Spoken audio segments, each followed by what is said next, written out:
This lecture is called The Genesis of Nations, and it's about a question which I raised last time, which has kind of been a question puzzling philosophers from the beginning of philosophy, which is how do you get from something to nothing?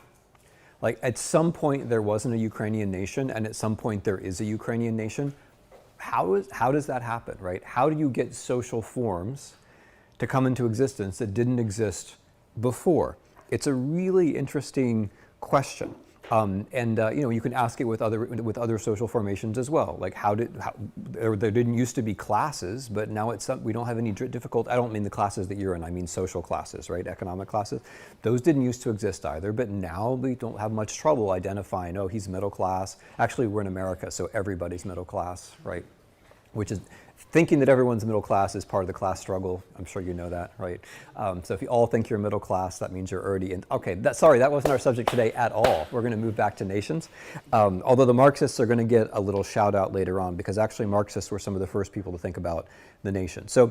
But when we're thinking about this social form of the nation, what makes it particularly tricky is that the nation, once it exists, lays claim to the past, right? So the nation didn't always exist, but once it comes into existence, it tells a story about the past. And the story that the nation tells about the past is wrong, right? Okay, that's the short version. It tells a story which clears out the past, and that story calls itself history, although it's not really history.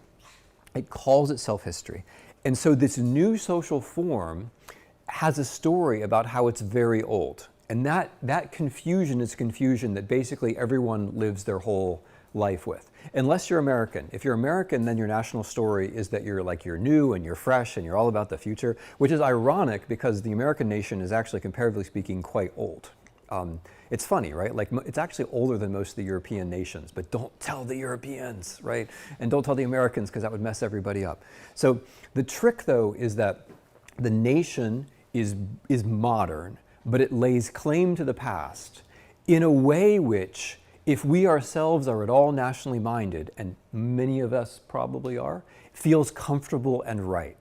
And that makes it very hard to answer this question of where the nation came from, because the nation is already giving you an answer, right? The nation comes equipped with an answer. It comes equipped in the most banal and obvious practical sense, which you've already encountered in your lives, probably, which is that as you're educated, as you go through elementary school, middle school, high school, if you're in anything like a national educational system, you're given answers to these questions, which seem self-evident as to where the nation came from. But of course, there's a circular phenomenon here, which is that once there's national consciousness, once there's a national identity, then the educational system takes on a national character and then reproduces that national consciousness and identity in a way which then starts to seem unproblematic, right, and commonsensical.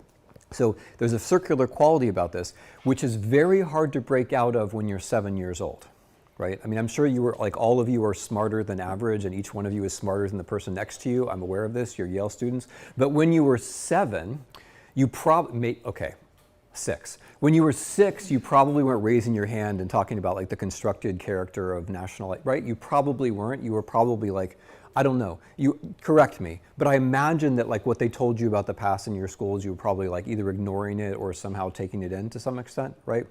Thank you for those nods. It's very affirming. So the obvious way that this happens is the institutional way. The nation takes over the state takes over the education takes over the kids, right? And then the kids believe the things which are commonsensical. And 99 times out of 100, and I say this as a historian who gets like trapped in cocktail parties all the time in corners with people who know what really happened in the past, 99 times out of 100, you never break free. Right? 99 times out of 100, you're basically trapped where they pinned you down when you were 7, right? Okay. The less obvious way that the nation gets hold of the past has to do not with the institutions, but with the form of the story.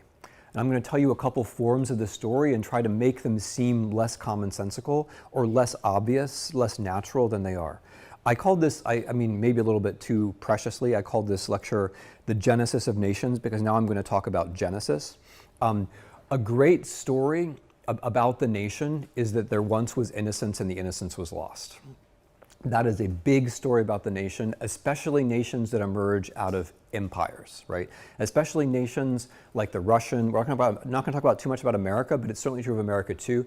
Like there's an American imperial story about how things were, like some point, the 1920s, 1930s, 1940s, 1950s, at some point things were fine. Like at some point things were good, right? And then somehow like the immigrants got in and like we lost control and like now things aren't so good. That's a story of innocence, right? Like if you're about making the country great again, like a cycle. You go back to a cycle where there's a point, or the founders are another good example of this, right? Like some people think that the moment of 1776 or 1789 is a kind of moment of innocence, right? The founders got it basically right. It's a very attractive idea. The founders thought of everything. They're kind of demigods. They walked the earth, leaving huge footprints behind them, and the footprints were filled with the water and residue of righteousness, and that's all you have to know. That's a very attractive view, right? Like that somebody got everything right at one point in time. Most of the Supreme Court now, pretends to believe this at this point. By the way, you know what the problem with with originalism is? I realize this is not our subject at all, so you don't have to take notes. But there's a school of thought called originalism about the American Constitution, which says that you have to take the Constitution only in terms of what it actually says. But you know what the Constitution doesn't say? It doesn't say that you have to take the Constitution the way that the Constitution actually says. That is to say, the originalist position is self-contradictory because the originalist position is not actually in the Constitution, right? Okay, I've blown your minds, right? All right. But I'm only saying this by way of this general imperial nation problem of wanting to go back to a moment where somehow we got everything right. In Russia today, this is very evident in the thought of a character called Ivan Ilyin, who for several years Putin read, and who takes a view like this, that the world is flawed, right? The world itself is flawed, but Russia has a kind of mission of restoring the innocence of the world. Okay, so very often, I mean, it's kind of ironic, but like very often it's the imperial nations, the post-imperial nations that are focused on innocence. They're focused on a time when everything was all right.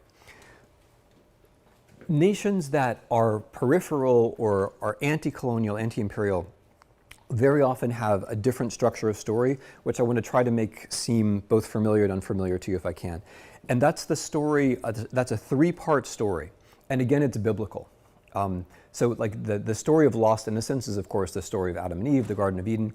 There's also there's a longer story in the Hebrew Bible, the Old Testament, about a people which had a state, but then the mistakes were made, or bad people came, and they lost their state. But at some point, they're going to get their state back, and when they get their state back, everything's going to be fine.